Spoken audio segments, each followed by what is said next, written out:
Hello, today I'm going to show you how to make a simple S-hook. I start with 3/8 round stock.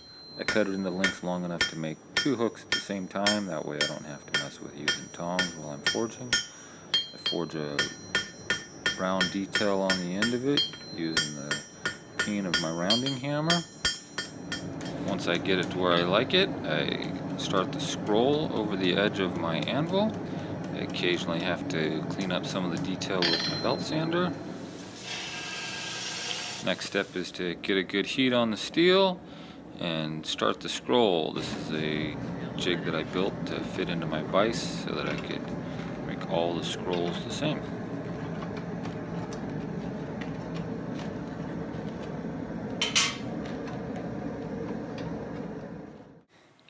Whenever I'm making S-hooks, I usually do a large batch all at one time.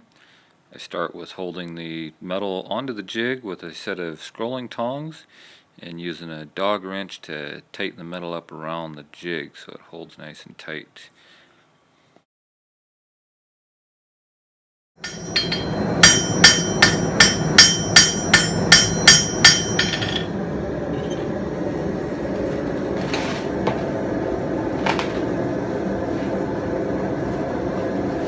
As I mentioned earlier, I use enough stock to make an S-hook on both ends of the material. So I start by making a scroll on one end, and then I cool it off and put a scroll on the opposite end. I then cut the piece in half so that I have 2 scrolls that all they need is a smaller hook on the other end.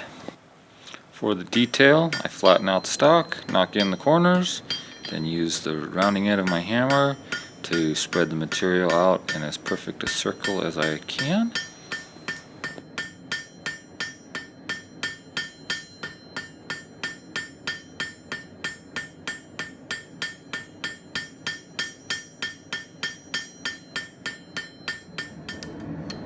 I prefer to make the bottom scroll of the hook on my anvil freehand using my turning fork that fits into the hardy hole.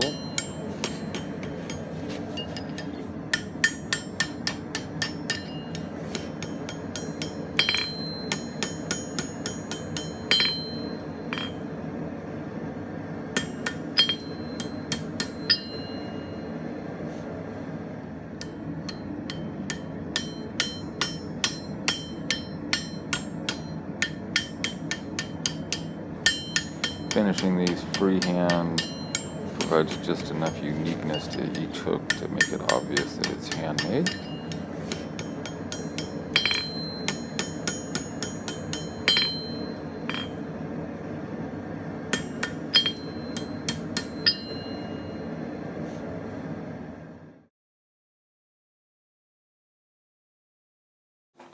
The final step is to wire wheel all the hooks to remove the scale from the forging process.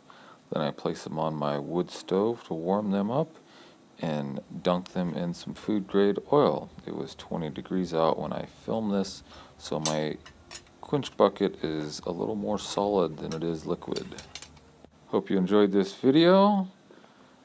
Don't forget to subscribe to my YouTube channel and check us out on Facebook and Instagram at Pacific Saw and Anvil. Thank you.